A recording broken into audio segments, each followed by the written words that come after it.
मोहम्मद वो किताबे कौन के तोगराए पेशानी, मोहम्मद वो हरीमे कुद्स के शमे शबिस्तानी, तराशा जिनके नाखून का हिलाले आसमां मंजिल, गुसाला जिनके तलवों का जुलाले आबे हैवानी, वो उम्मी जिनके आगे मोहर बर्रब बुलबुले सिदरा, वो नातिक जिनके आगे अक्ल कुल तिफले दबिस्तानी। वाह वाह वाह वाह।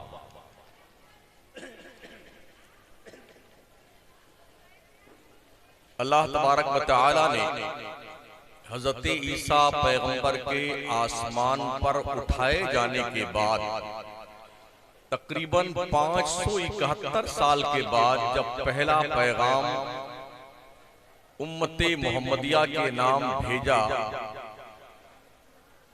तो सबसे पहला मैसेज जो अल्लाह की तरफ से आया था वो क्वालिफिकेशन का था, पढ़ने पढ़ाने का था, तालीम व ताल्लुम का था। इक़रा, दुनिया की कोई भी ऐसी किताब नहीं है जिसका पहला मैसेज क्वालिफिकेशन से शुरू होता। और तालीम पर जितना ज्यादा जोर मजहब इस्लाम ने दिया है, दुनिया में किसी मजहब ने तालीम पर जोर नहीं दिया। वाह वाह।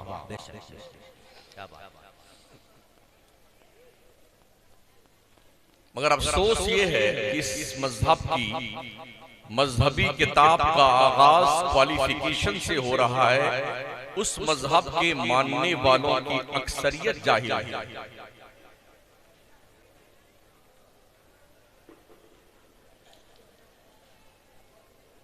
दीनी तालीम के हवाले से अगर देखा जाए तो मदारिस में सिर्फ 5% बच्चे पढ़ने आते हैं,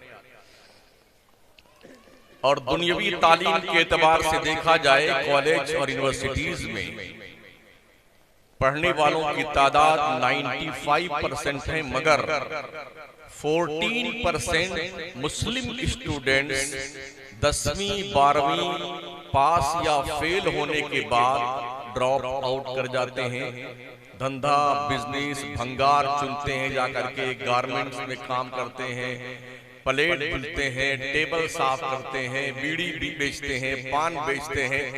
बंबई जैसे शहर में बहुत सारी दुकानें पान की गर्दन में लटकी रहती हैं।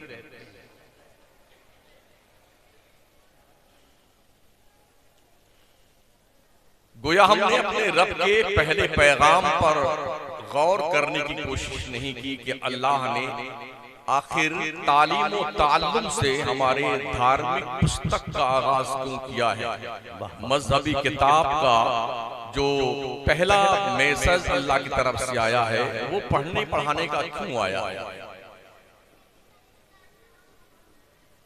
न हमारे यहाँ कलम पे जोर है, न तालीम पे जोर है, और इस दौर में सबसे ज्यादा जोर सिर्फ पीरी मुरीदी पे है। पढ़ो चाहे ना पढ़ो, बस तुम किसी के मुरीद हो जाओ और फिर जन्नत तुम्हारे बाप की प्रॉपर्टी। ये एक ऐसी घटिया फिक्र है जो कौम के जहनो फिक्र में इंजेक्शन के जरिए से इंजेक्ट की जा रही है। हमें होश के नाखून लेने की जरूरत है। हमें समझते हैं कि सालाना खरबों रुपए हमारी कौम के जलसों पे खर्च होते हैं, चाहे वो मदारिस के जलसे हो या कोई और जलसे हो, लेकिन जब हम इसके बैकग्राउंड में इसका समरा जांचने की कोशिश करते हैं तो गोया 5% फायदा हमें इसका नजर आता है जलसों का। उसकी वजह एक बता दूं मैं आपको, अक्सर खतीबों का जो मिजाज है उनका एक माइंड सेट होता है कि मुझे कहां क्या तकरीर करनी है। कुछ नारे लग जाए, कुछ वाहवाही हो जाए, मरीज कैसा भी आए, ट्रीटमेंट सिर्फ एक ही चलता है, जुकाम का, बुखार का, खांसी का, शुगर का, ब्लड प्रेशर का, हार्ट अटैक का, ट्यूमर का, गुर्दा फेल हो जाए, सबका ट्रीटमेंट एक है। तुम चाहे समझो चाहे न समझो, बस मेरी जिंदाबाद हो जाए। ये वाहिद वजह रही है हमारी कौम के जाहिल होने की। नतीजा ये निकला, हमारे जलसों से जो पढ़ा लिखा तबका था वो भाग गया। क्वालिफाइड तबका हमारे जलसों में नहीं आता है। डॉक्टर, इंजीनियर, लॉयर, ये हमारे जलसों में नहीं आते। उन्हें पता है कि ये मौलाना लोग रात भर हमारा वक्त सत्यानाश करेंगे और वाहवाही करवाएंगे, हाथ उठवाएंगे, पैर लहरवाएंगे, नारे लगवाएंगे, जिंदाबाद करवाएंगे और बताएंगे। नतीजा के तौर पर मैं कश्मीर से लेकर कन्याकुमारी तक जलसों के मिजाज की बात करता हूं, वो ये निचोड़ है। इस तनाजुर में कोई अगर तल्ख बातें आ जाती हैं तो या तो वो मसलक से खारिज हो जाता है या सुलह कुल्ली हो जाता है या बरेली का गुस्ताख हो जाता है। इस तरह के फितना परवर अफराद हमारे यहां बाज़ाब्ता क्वांटिटी में पलते हैं।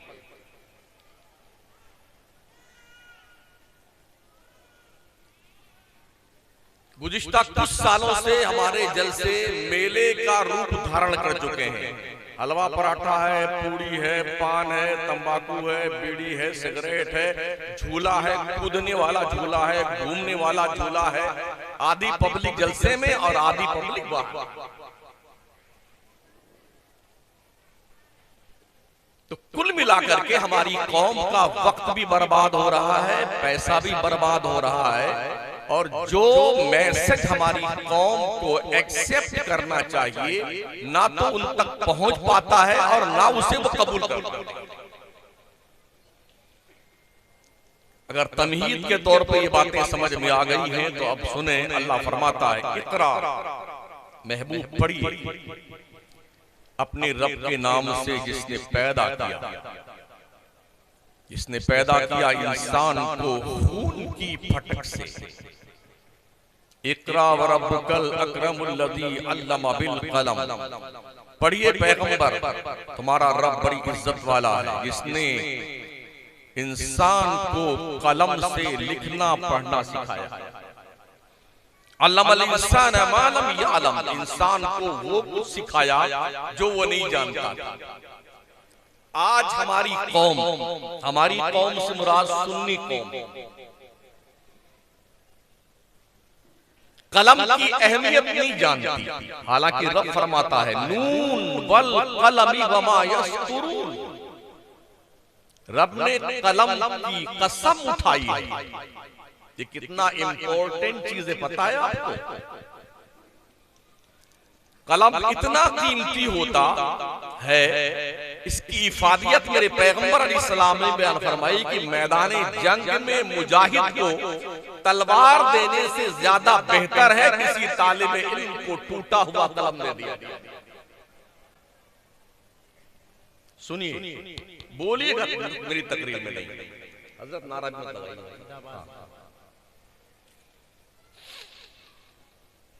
साउथ इंडिया में आप जाएं, 100% क्वालिफिकेशन।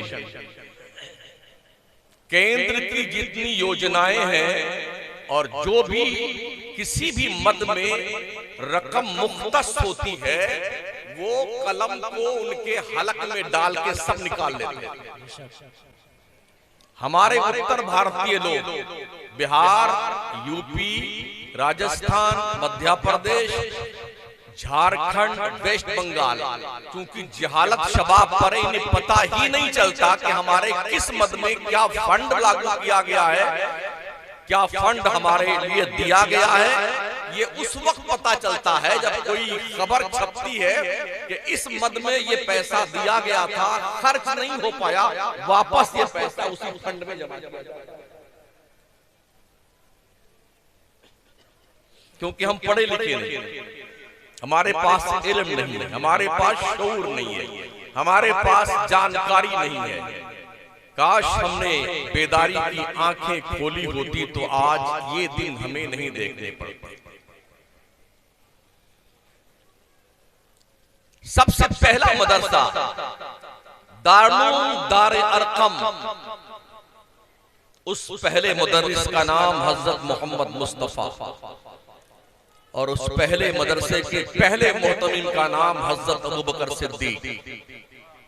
उस मदरसे में पढ़ने के लिए लोग छुप छुप के आते थे, कुछ रास्ते में खड़े रहते थे, कुछ पढ़ते थे ताकि कोई काफिर देख ना ले कि मुसलमान होकर के लोग मोहम्मद के इर्द गिर्द बैठे हुए हैं, तो अगर कोई जाता है तो उसे रास्ते में किडनैप किया जाए, उसे मार दिया जाए।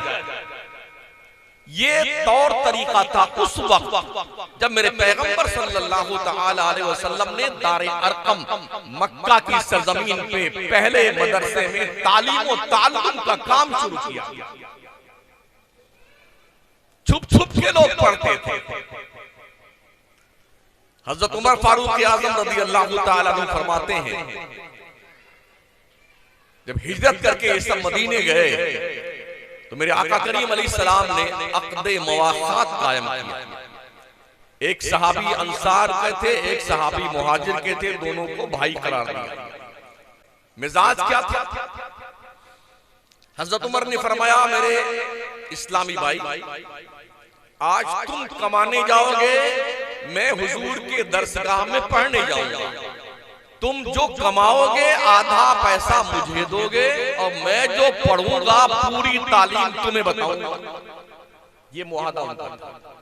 एक दिन वो पढ़ने आते, वो बिजनेस करने जाते, दूसरे दिन बिजनेस करने वाला पढ़ने आता और हजरत उमर फिर बाजार जाते थे कमाई कर। इस तरह से आदान प्रदान करके तालीम का आगाज हुआ और ये तालीम इतनी बड़ी जब मेरे करीम आका सल्लल्लाहु तआला अलैहि वसल्लम ने नबुव्वत का ऐलान फरमाया था तो कुछ ही लोग जो शायद 1.5 दर्जन रहे होंगे जिन्हें लिखना पढ़ना आता था, मगर नबी ने जब अपना खुतबा आखिरी दिया है ना, कमोबेश 1,24,000 इंसानों के हाथ में कलम थमा दिया।